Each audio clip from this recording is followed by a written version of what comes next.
This is VSiN, the sports betting network.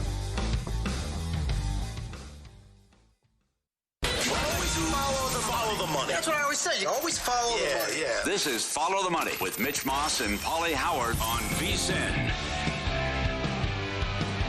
Here we go. Welcome in. It is Follow the Money on VSiN, the sports betting network. Mitch Moss along with Doug Kazarian. Paulie Howard is on vacation this week, and we have a 3-hour banger lined up today. Great guests on the program. Mike Palm in studio, an hour and 15 minutes from right now. Matt Baskersion, who was on the call for the Home Run Derby on Netflix the other night. We'll talk about the second half of the baseball season. Jeff Seeley, the Open Championship gets underway either late tonight out here on the West Coast or early in the morning on the East Coast and beyond. And Matt Euman's on the program today as well. Plenty on the World Cup because the winner of this match obviously will advance to take on a very impressive Spain side from yesterday in Sunday's title game, and we are scoreless at the half right now at DraftKings. I know that this was a very popular bet from people who I talked to and reading more about it. They were on England at about minus 120, 125 to advance. Right now that number has gone up a little bit. They're minus 130 to advance at DK. Argentina is even money. Are we looking at 0-0 here, Doug? Going to penalties potentially. The draw is plus 125 for the full match. So that's the thing. Everything's pretty much stayed the same except for the over-unders now 1.5, heavily juiced to the under $1.70 at DraftKings, and then the draw now plus 125. We were told it might be chippy, and that's what we've seen so far. So the question is, because Messi had at least a counterattack. I wouldn't say it was a breakaway, but a counterattack that he ended up drawing a foul and a yellow card for the opponent.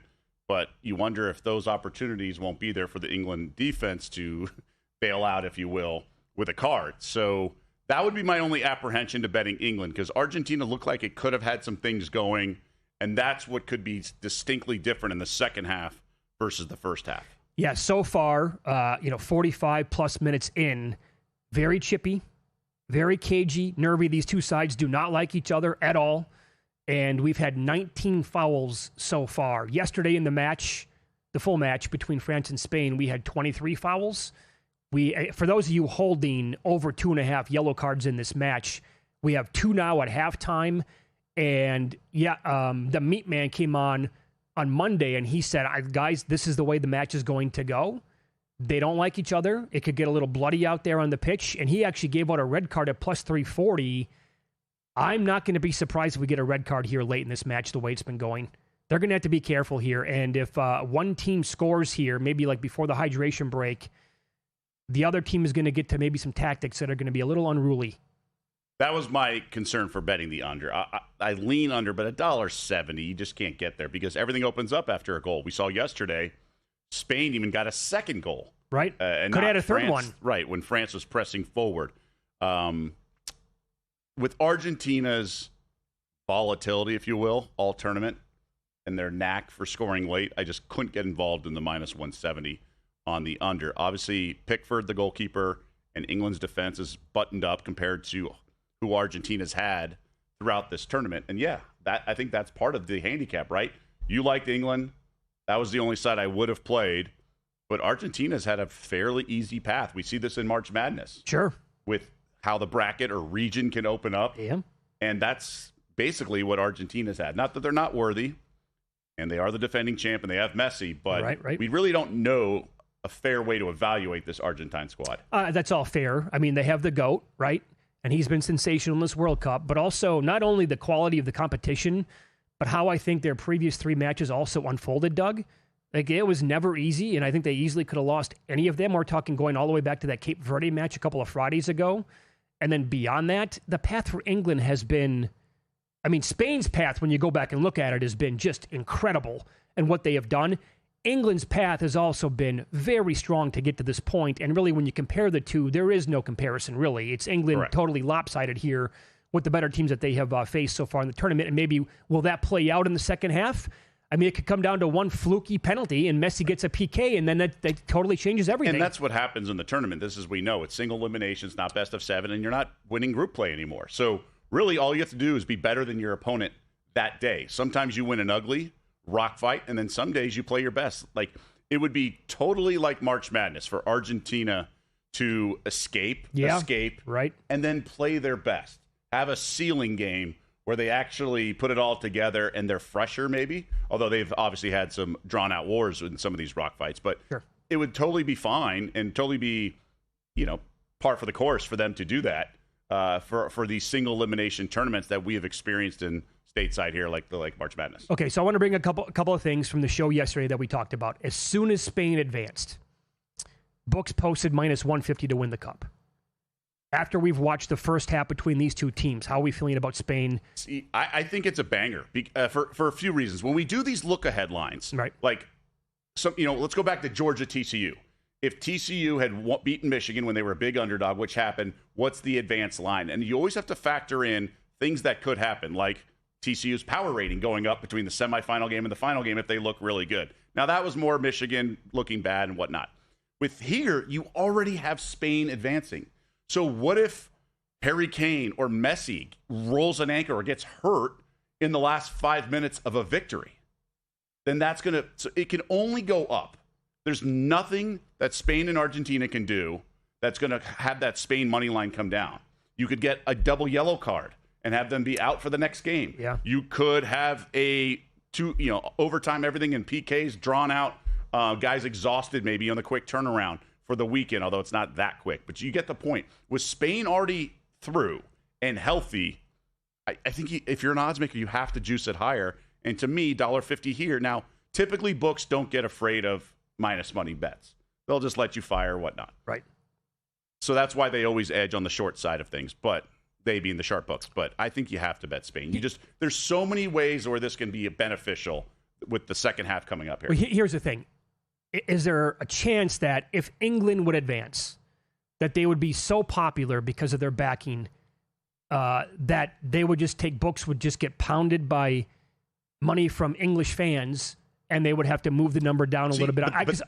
That doesn't dictate the book. No, I sharp know. Money does. Sure, but right. Is there a chance that sharp money would be a part of that as well? They could have looked great. The only thing that would have moved this number if England had a dominating victory 3-0, and they still might, right? They still could, If sure. Pickford is great, the few opportunities he's faced, the English goalie, and then they just look clean, and then they've been the best team, and obviously they face tougher competition.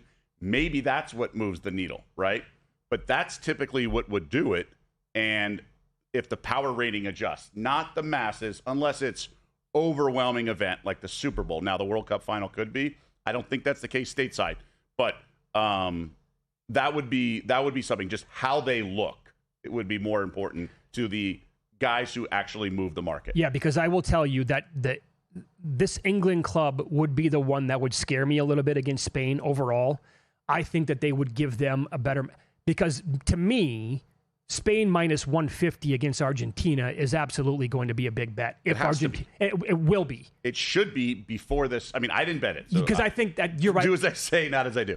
I didn't bet it, but you're right. There's so much upside to betting it before this match because I don't know what could really, besides England or Argentina, just looking so dominant. Right, and I don't think that number. And Messi just had a couple. Was that Messi?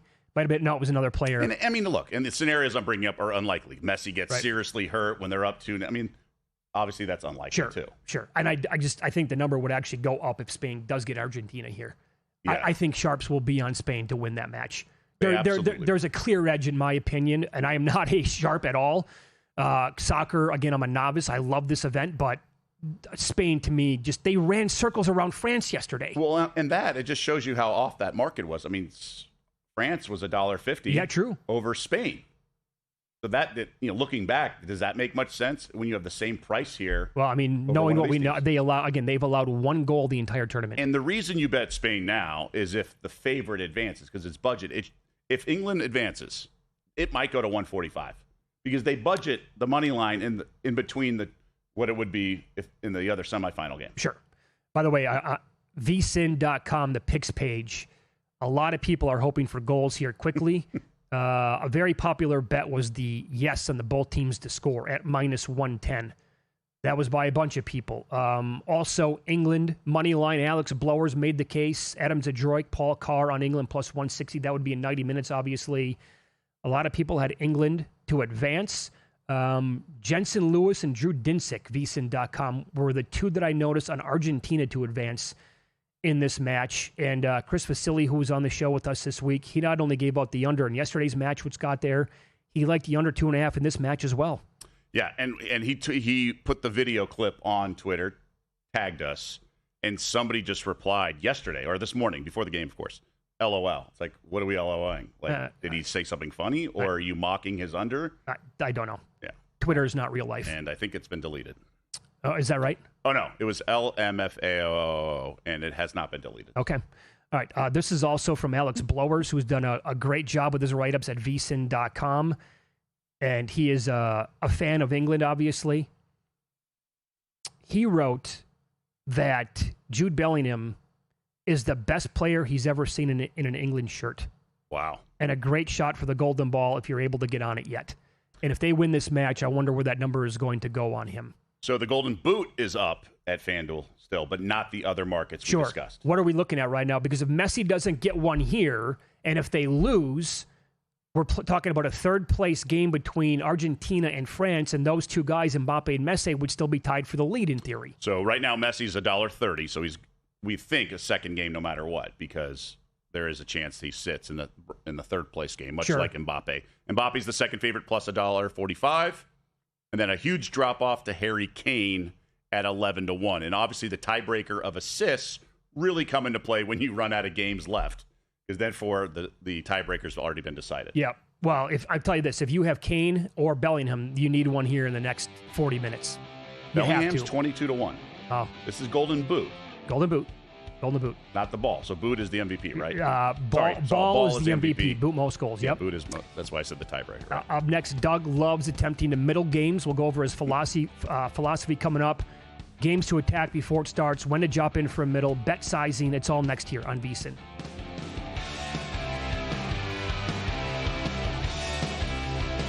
Racetrack Television Network brings you every race, from every track, on every screen, every day.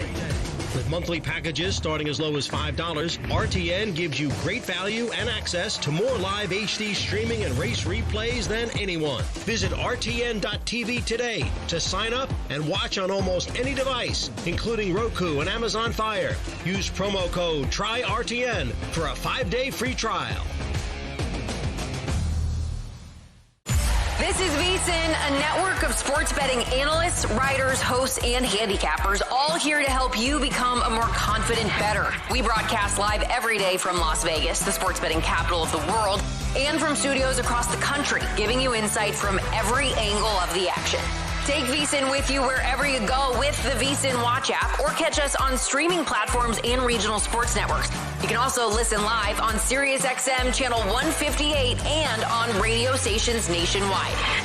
Check out VSiN.com as well for betting tools, exclusive betting splits, AI-powered player prop projections from Opta, pro picks for every game, plus in-depth betting guides and articles built to give you an edge. From sharp betting analysis and daily best bets to insider interviews and expert breakdowns, VSiN is your trusted source for everything happening in the world of sports betting. See everything we have to offer at VSiN.com and become part of the Sports Betting Network. Hey everybody, Dave Ross here from VSiN by the books. Join me and my man Jensen Lewis tomorrow. We're going to react to the World Cup semifinal between Argentina and England on Sunday. Plus, Major League Baseball is back with a one-game Mets versus Phillies slate, our weekly roundup of stock up and stock down, and so much more. As always, going to be joined by a stacked guest list that includes Greg Peterson, the Maestro Mike Palm, and World Cup talk with Chris Vaselli. It's VSiN by the books, Thursday, 7 to 10 a.m. Eastern on VSiN, the Sports Betting Network.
Follow the money on VSiN. So Doug and I were watching the France-Spain match yesterday here in the Circa Sportsbook in a booth before the match started. And in the booth right behind us, Winner's Circle Proxy Service. They were there. They're there all day long throughout the entire summer. If you're coming to town, you're looking for a proxy service to get into one of these great contests out here at Circa, I would get in touch with them. And how about this? Winner's Circle Proxy and VSiN are giving away 2 incredible prize packages that will put 2 lucky fans in the world's biggest football contest for free. One winner will receive a $1,000 entry into Circa Survivor, and another winner will get a $1,000 entry into Circa Million. Both winners will also receive a full season Winner's Circle Proxy Service, a VSiN Studio Tour, and a free month of VSiN Pro. Enter by Sunday, August 2nd. Is that a goal? They're celebrating. Enter by Sunday, August 2nd for your chance to win. Visit winnerscircleproxy.com/VSiN to enter today. That's winnerscircleproxy.com/VSiN. England in the 55th minute just struck gold. And I did not see, because Winner's Circle here on the mind, it does not appear to be Harry Kane, nor does it appear to be Jude Bellingham. Correct. There is Beckham celebrating. Now, will this be legit as well, or are we going to get a 6-minute standoff here? No, it looks legit. With VAR. People calling Argentina Vargentina before the match started today. Now, I hope that they don't call him offside. That was fantastic. That's nowhere close to offside. I hope not. So it was a first of it. It was in short of midfield. There was a long pass, sort of a misplay by the Argentina defense. Oh, what a beautiful and assist, then Doug. England controlled the ball and then kicked it out wide. And then a cross, but it wasn't a congested cross. There was very few people in the box, and the England striker ran in and one-touched it midair with his inside of his foot. I've said this on the air before. As I've gotten older, my appreciation for the level of athleticism that it takes to score goals at this level is higher than I think any other feat like in sports. And it used to be, growing up, like watching Sean Kemp in-game dunks. Right. I'm like, that will never be topped. Vince Carter in-game dunks, Jordan, Dominique Wilkins, others, whatever. I think the athleticism in some of these goals, they're actually better. I'm more impressed. I'm not ready to go there.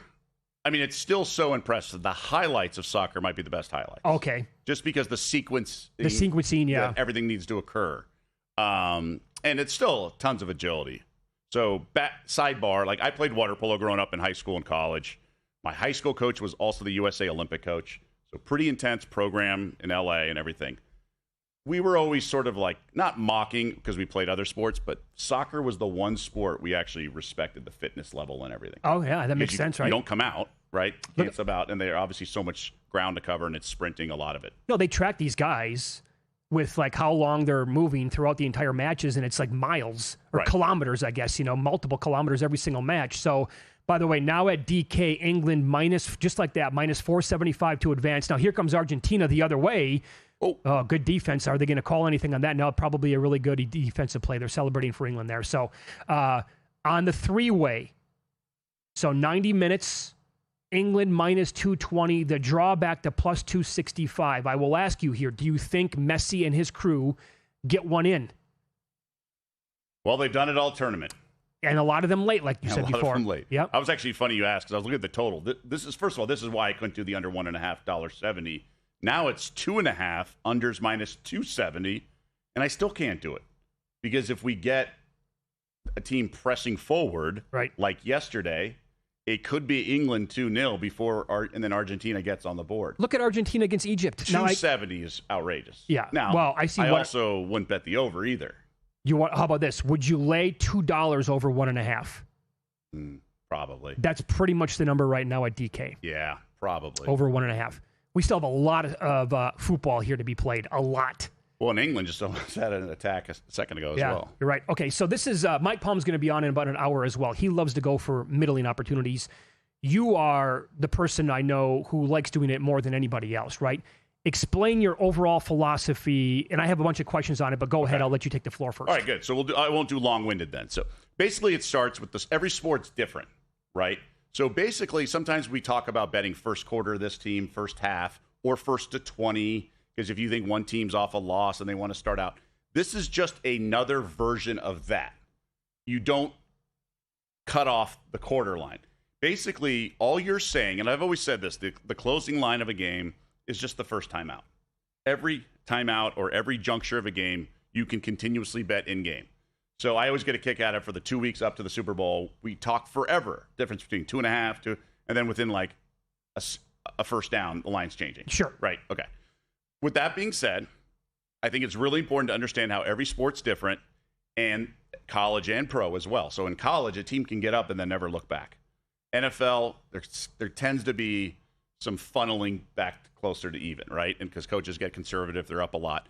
Basketball, especially the NBA, game of runs. So instead of complaining about all these things that tend to happen, I just lean into them. And I think with the NBA particularly, and WNBA now, I just like to set up middles and stuff like that. Because if you think about it, and this is where I really realized it, the last, I don't know, let's call it 5% of every sport is so random. I mean, that's why bad beats exist, right? Sure. So in hockey, you get goalies pulled, and then other teams either getting empty netters. In football, you get prevent defense, you get prevent offense, you get things along those lines. In basketball, you get the chucking of the threes, you get fouling. So sitting there with minus 110 at the end of these games in all these sports really can get aggravating and take years off your life. So I'd rather have a middle where I'm creating sort of a 20-1 band, right? A team to win by 5, 6, 7, or 8, or something like that. And the bands are usually, for that strike price or whatever, is usually like 3-1. Sure. So if you can absorb some risk and get 20-1, and I'll explain in a sec how, I'd rather have 20-1 at the end of the game with all these nonsense of fouling instead of minus 110. Okay, so let's say that you're on a dog in a basketball game, right? Could be NBA or WNBA. And you have determined before the game starts that this is the dog that I want. I'm going to attack it, and I'm going to try to get a middle. And you take a dog, let's say it's plus 9.5, right? And you have a pretty nice bet on that angle. And you expect a dog to get off to a big start. Situation calls for it. The dog gets out to a, what size lead are we talking about before you're like, okay, now's my time to pounce. I need to bet the favorite to create this middle opportunity. So it all depends on the particular angle. Why do you like the dog? Are they deeper? If they're deeper, you kind of want to lead into that second quarter being your time to make that's where your value is. If the second unit, because if you understand substitution patterns, that's the most important in the NBA. Jokic going to the bench. These guys that have huge impact on the point spread, because the algorithms that determine these in-game weight do not take into account who's on the floor. They just don't. They take into account the closing line, the current score, and how much time is left. So if a 10-point favorite is tied in the first quarter, it's probably going to be like 9, sure. 9.5. There's right? not going to be that big of an adjustment. If it's at that tied point. in the fourth quarter, right? Yes. With halfway through, it'll be like 3, 2.5, right, in the NBA. So it all depends. It's not like, well, Jokic has 5 fouls and he's on the bench. No. So if you understand Jokic, Giannis with Milwaukee, that is, when the drop off to that second best player, you know it's huge. That's where you can, in theory, get huge line value. So that's part of it. But in terms of the original handicap, a lot of that depends if it's a high scoring game, right? Now in the NBA, everything's high scoring, so that's another thing. But I would also say throughout the game, you could also change your opinion based on how the game is going, because you're really making micro decisions all throughout the game. And somebody might be in foul trouble. Right. Whatever the story might be. Any live wagering event, anything, even a futures market, you're really just betting the short term. Because if you're saying, ooh, should I lay 5? You're only betting the next few minutes. Right. Meaning, is -5 the best number I'm going to get? We're talking about the futures. Whatever, MVP, whatever. You're betting like the next few days. Because it's obviously impossible to get the absolute nut number every single game, but that's what you're challenging yourself. Is this the best? What's going to happen in the short term? That's what you're assessing in all of this. So when you have a pregame position, and again, it's a sizable bet we're talking about here, how much of that original bet do you decide to say, how do you make that determination? You handicap. If you think the box score is suggesting the team you bet on is going to make a run or not, or they're playing too well, or a star's in foul trouble, it's basically like pattern behavior that they do in psychology experiments or whatever. Sure. That's what you're essentially assessing, and it's all sort of gut. Like today, I had a huge position second half, like max bet on the Lynx second half at halftime. They were down 2. They were 0 of 11 from downtown. Way better team, way better coach. The Sparks are on the road. It's one of those things. And it was great. It was looking good. And then Olivia Miles, the star point guard, rolls her anchor, goes out. And it was midway through the fourth, and they were covering. and it was like up 7. It was right on the number, and I just aborted. Sure. I said, I wouldn't make this bet at halftime. That's another thing, if too. If she had rolled her ankle, right. We're right on the number. Then Yeah, you're, in theory, just gambling, right? You're gambling the last 6 minutes of the game, 5 minutes with the star player out and everything. Yep. So my biggest, and certainly I've gone for, try to do this as well, but not as much as you. My biggest problem is if it looks like I have the nuts on a game, I'm like, I don't want to potentially give any away this money. That is a fair thing. So you can also chop it up. You can do half of it back or whatever. Right. But I'll explain in a sec. I know we're up against clock, but I have one good rule of thumb for that. I do. Okay. I can't wait to hear that coming up next. And we'll get into the Open Championship as more bets have been added to the old portfolio next here on VSiN.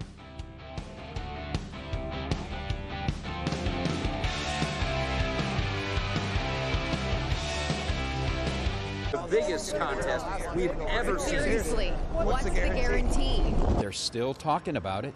I think it's time to put the rumors to rest. Showtime. $30 million. $30 million? $30 million? $30 million? That's $30 million guaranteed. 3 contests, multiple ways to win, no rate. Entry starting at $1,000. Enter in Nevada, play from anywhere. Elevate your sports betting game with VSiN's exclusive betting splits.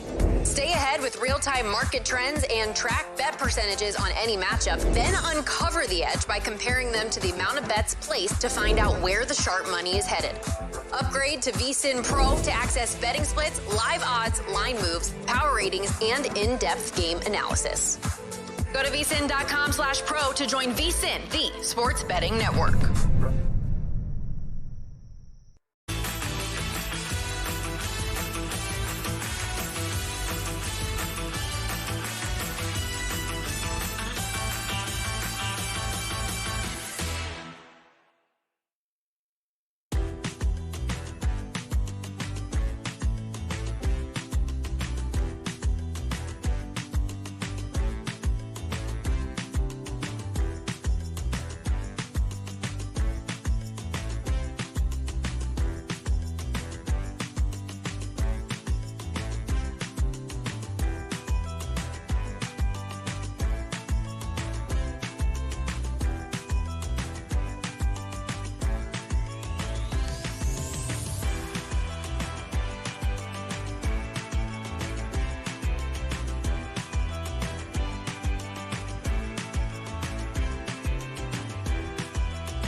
This is VSiN, the sports betting network.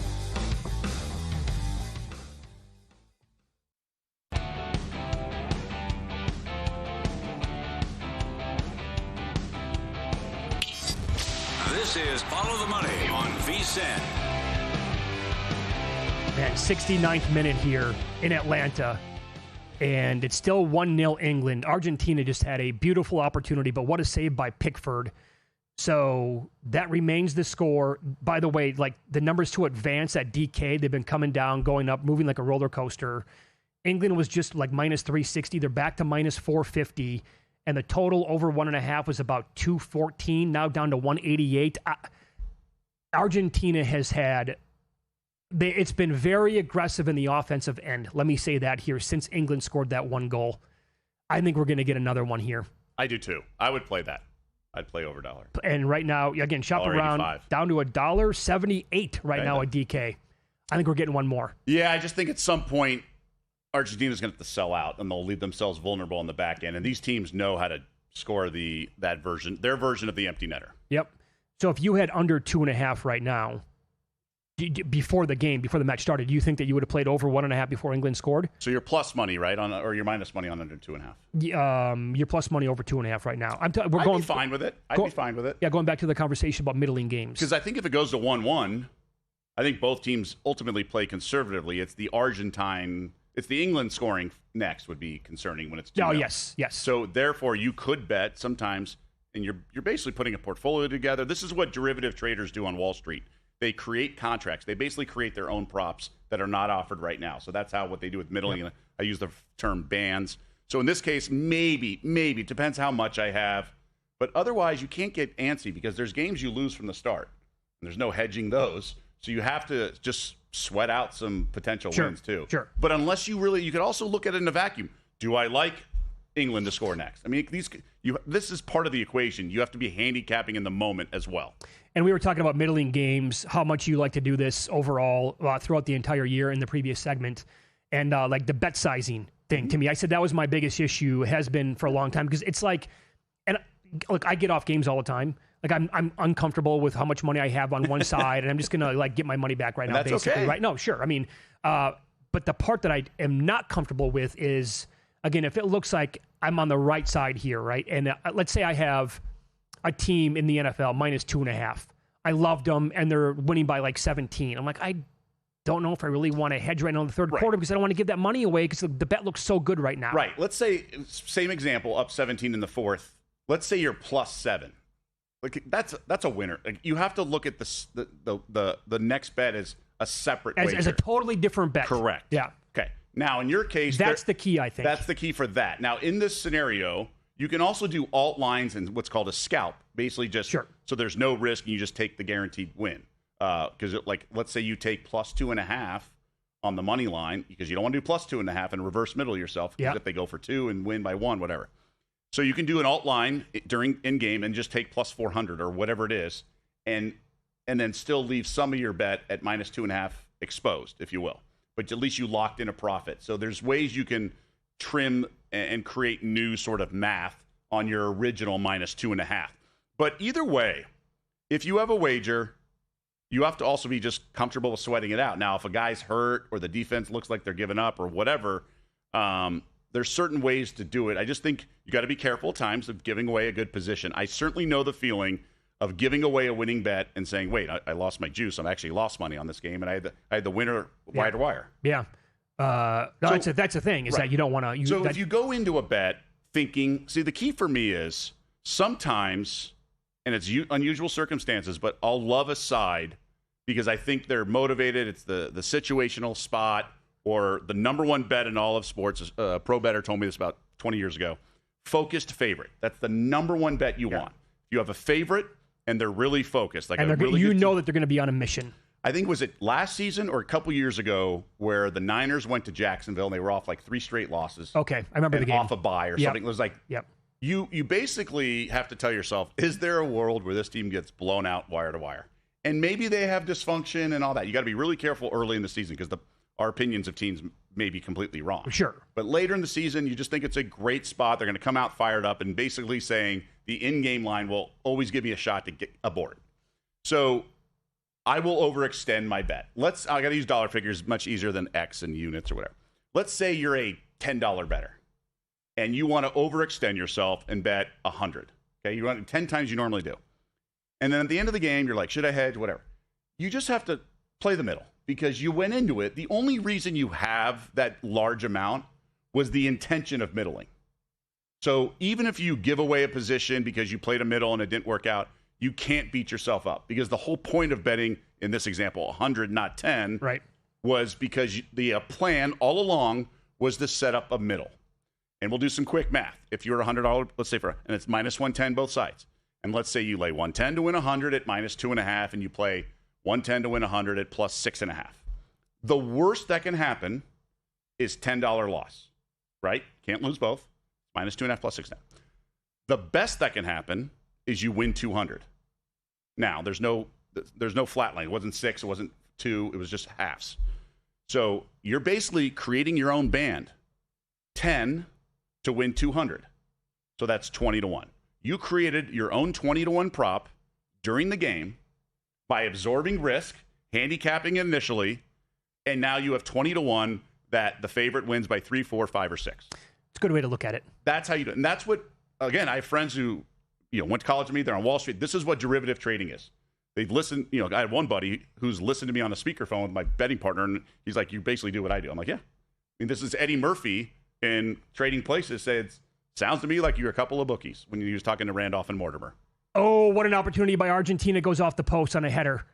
That would have been the equalizer right there in the 76th minute.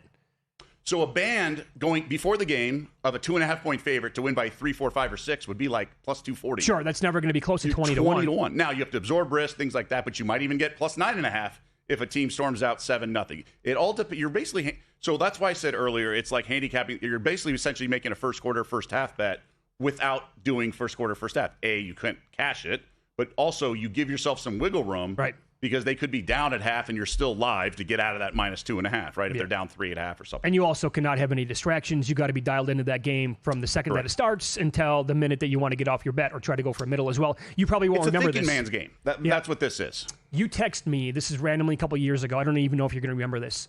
But you said that if there was a USC football game, and you said if this lands between, I think the numbers were like, if it lands between like 47 and 51, I'm buying a new car. Yeah. Yeah. Well, that's sometimes you can get over-unders late in the game, and this is where I really started to learn this, is some of the variance late in games, especially if there's a backup quarterback and they're up 30 midway through the fourth. For sure. Every book's going to have different numbers, and that's where you can play it. And remember, earlier I said every sport's different. Football is great for that because the difference between 6.5 and 7.5, it's a second score, right? Yeah. Let's say it's let's say it's 30-0, and the over/under is 37.5 at one book, and another book's 36.5. Well, maybe the team trailing is going to go for 2, the team leading won't, and there's like 6 minutes to go. One book has 2 scores, the other one has 1, and this happens a lot in Maction at the end. Sometimes they go for 2, but you're basically betting, and then the juice won't be right on the under 37.5. Mm-hmm. It'll be like minus 160, and the other one will be like minus 110 on the over 36.5.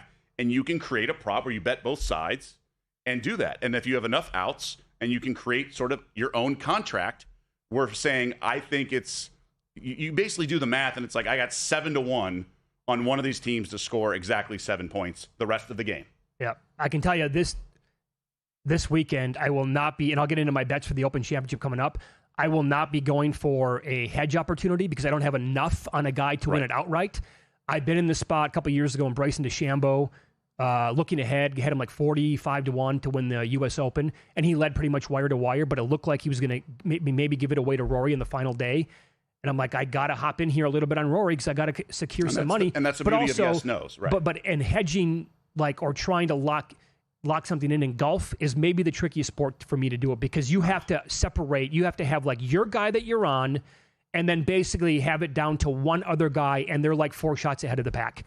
And it's got to be late. Otherwise, it's like, I don't know, 6 guys can still win this thing. And you have to remind yourself going in, I only have X amount on a plus 900 or something. You're not really exposed. So you can't get too cute and all of a sudden turn a potential nice win into oh my God, I'm minus 900 on these 4 guys. And then this one random earlier in the days in the clubhouse with the lead or something like that. Sure. So this match now, 79th minute, Argentina had another good opportunity, but they did not score. 1-0 England, and obviously it's July 15th today. It's been an incredible summer of betting. No shortage of betting opportunities at all. That's why it's the perfect time to lock in VSiN's football special. It's only $175. You're going to get full VSiN Pro access until the Super Bowl, including our brand new 2026-2027 NFL betting guide to help you with futures, win totals, division races, and the entire upcoming season. Plus, you're going to get daily best bets, real-time betting splits from DK and Circa, AI-powered prop projections, 24/7 video, and the VSiN Watch app. Here's what you do. Go to vsin.com/subscribe now. That's vsin.com/subscribe. We'll keep you updated with this unbelievable match going on right now. The winner will get Spain for the whole thing and give you my Open Championship bets coming up next.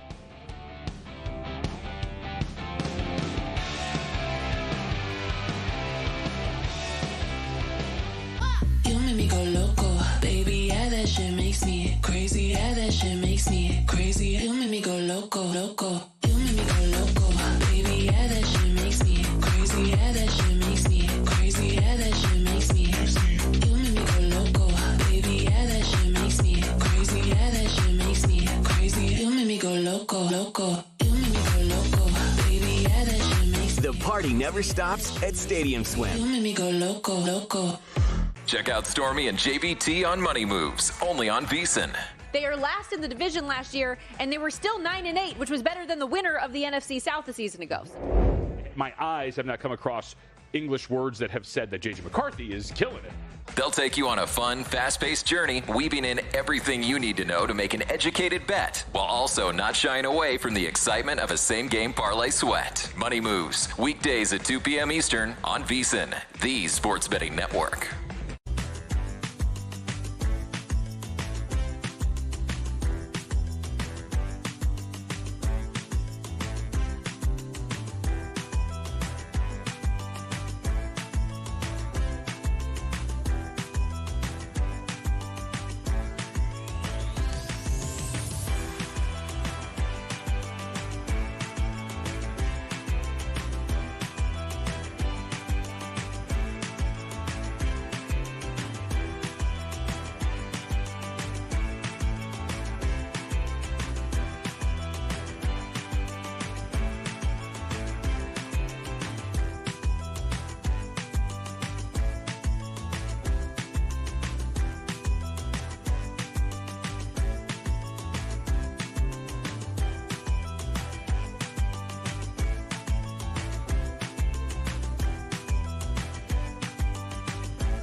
This is Follow the Money on VSiN.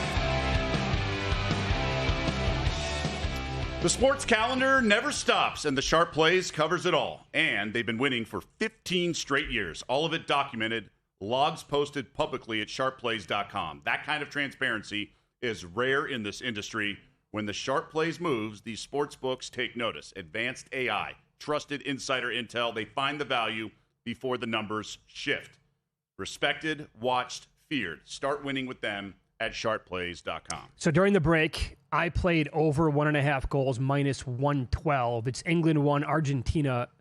Well, it's 1-0, 85th minute right now. DK has been going back and forth. By the way, the DK, I'm on their desktop, their website. They're about a full minute ahead of our TV feed here. So they just had plus 119 on over. Now they're at minus 101, and there's another opportunity that goes over the net that time for Argentina. And I'm betting this based on a couple of things, one of which would be, as we've been talking now in the final 20 minutes of this match, it seemed, that's a save by Pickford. Wow. I wonder what his number is going to be on the Golden Glove after this match, because he's been awesome. But Argentina, they've had so many whacks at it here that I'm going to be a little bit surprised here if they don't get one in and tie it up. Another chance, and there it is. There it is. Wow, right on cue. And as soon as he let it go, I'm thinking, how's he going to miss this? Because they were a minute ahead of us, DraftKings, but I didn't have the page up. So that was beautiful. So that gets in. That was not an easy goal. That was a very difficult goal for him. And was that Hernandez who scored that? And he was out a little bit on the pitch there.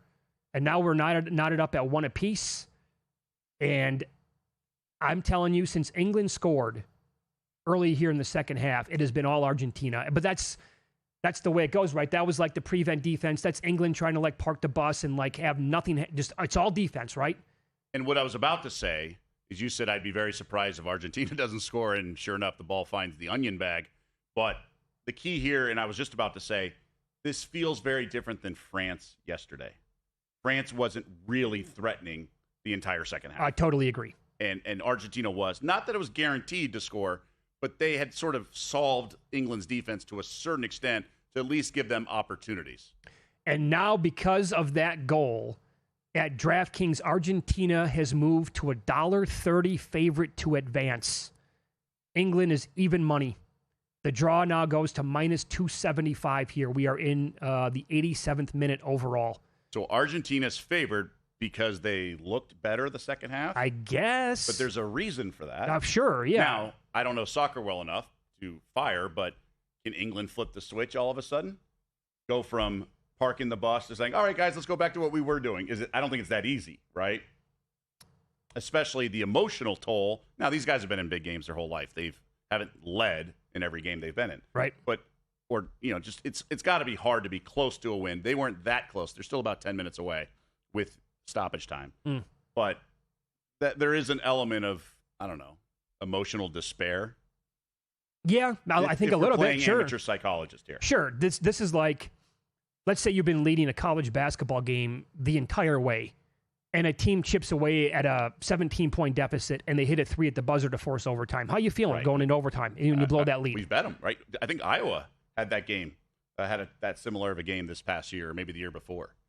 And it was over before it started in overtime. Yeah, that changes things, man, because... So well done on your over 1.5. You laid much better juice. And that was like the apex, right? I waited. I waited and waited and waited. I thought even I brought it up. I thought $1.88 was good, but I'm like, let me just wait here until there's a more comfortable time to hop in. And it came all the way down to that minus 12 cents. So I'll take it. And that goes back to our live wagering discussion. I liked 180. I thought it was good. I was basically saying I could see a goal imminently, right? Because if you don't, then waiting, hold, Braveheart, the whole thing where you hold forever. And then you can stick the landing. But sometimes you can get too cute. Much like I was describing scenarios where you expect one team to not get blown out and wire to wire. In those scenarios I was talking about, just to finish that thought, you can't be afraid of eating juice. Like, you're taking a shot, you're trying to basically create this huge payout. You have to not get greedy. You have to respect the volatility that is sports. There's nothing guaranteed. So you have to just be very careful. So I'll give the entire audience, I'll pull back the curtain right now.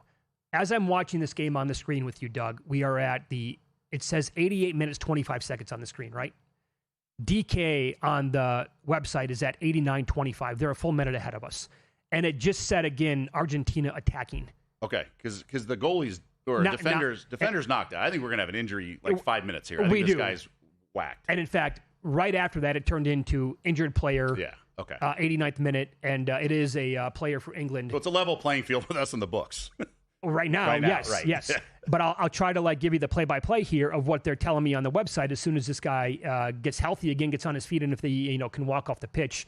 That's the goal, man. That is, I got to tell you, I really wanted England to win this match based on other tickets that I have. The Bellingham Golden Ball winner being one of them. That's an impressive goal, man. It's impressive, that is super but impressive. I think he should have had it. Pickford. It wasn't a cobweb corner shot like the Cape Verde tie equalizer at 2-2. Well, that's the goal of the tournament, perfect. maybe. Right. Yeah. Okay. This was lower, like mid-goal, if you will. Yeah. And it came from outside the box from the corner. I think he probably should have had it, or at least poked it out.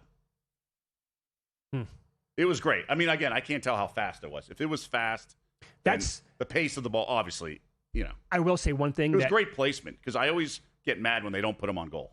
You got to put it on goal. Make these guys make the save. Here's what we really, I don't think, as people who have never played at this level, have an appreciation for. Yes, they can tell us how fast the soccer ball is moving at that time, but do we really have any idea what that's like if you're playing goalie? We have absolutely no clue. Well, the reason I always complain that they don't put it on net is because they have to guard the strong side too. Sure. They have to cover both sides. It's a huge goal. And the pace, my biggest complaint also is, I forget which game it was recent, but when there's a ball coming at the goalie and he gets both hands on it and his chest and it squirts out. Oh, yeah. And then the garbage, right? The rebound. That happened recently in a match, actually, yeah. I can't remember. Now, clearly I see it enough where it's obviously got to be hard for the goalies, because if it only happened once, then it's a misplay by the goalie. But if it happens enough, which it does, and the balls are knuckling, I get it.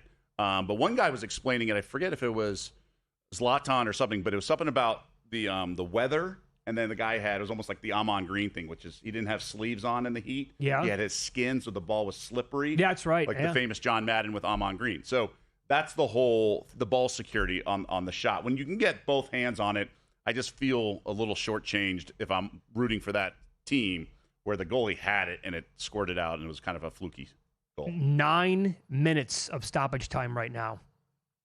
9. If tied, obviously after regulation, 2 15-minute extra periods. I don't see draw up right now. I mean, it would be minus like 900, but yeah, they just they just hit the post. There's an opportunity by Argentina again. You can't have it too high. Wow. Because then each side would have to be a lot. I will tell you again. Argentina looks like there you go. Is that it? You got to be kidding me. That's why I don't see a three-way line. You got to be kidding me. 2 goals late again from Argentina. That goes over. They're going to advance. They're going to win on the money line.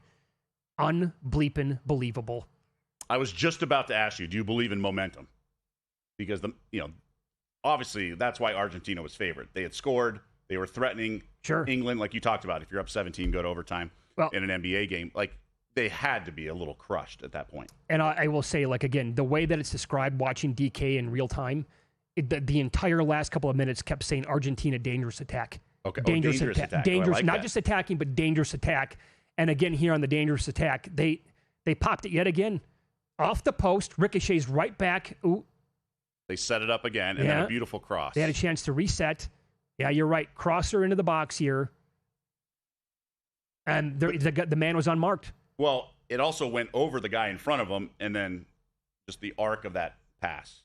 See, that's the stuff that's perfect, is when they're on the break, they throw up, they kick it out wide, and the pace of the ball is perfect that it goes through, so the defenders nearby can't get it, and then it sort of slows down, and it's right in stride with the guy on the wing. And then these cross shots, for that arc to be over the defenders, but also be coming down at the perfect height of a guy who's not Holland, right, just towering over everyone, that is so impressive. Wow, hold on a second here, because we might get another one. Well, I was going to say, are you willing to fire on England here to answer? Oh, no, I'm sorry. That's DK's updating. That was a goal. That's the second goal there, not a third goal. Okay. Because they just, for a second, they moved England to 75-1 to win the match. Oh, so that's why I went in 3-1. And the draw is now plus 550. We have, they're a minute ahead. So 5 minutes to go with the stoppage time. Right. I really want to hear from England. I bet you do. But this is the total. This is why I was saying you can't bet under 2.5. That's exactly right. Now, this was different because it went 1-1, and I thought at that point both teams would park the bus. Yeah. But yeah. Just to play conservatively, but that's not what happened. So either way, I did not want to go under 2.5. Yeah, well, I hope we get extra time for the sake of the show as well. That's true. And that'd be fun to talk about. Also, my immediate reaction is I can't wait to see what the Spain number is going to be against Argentina. Well, if I think Argentina hangs looked on pretty here, good lately, though. That is not going to translate against Spain. $1.75. If it's $1.50 still in that range when it opens up, if this match is over with, we'll see. It's Follow the Money here on VSiN, the Sports Betting Network. We have the final 5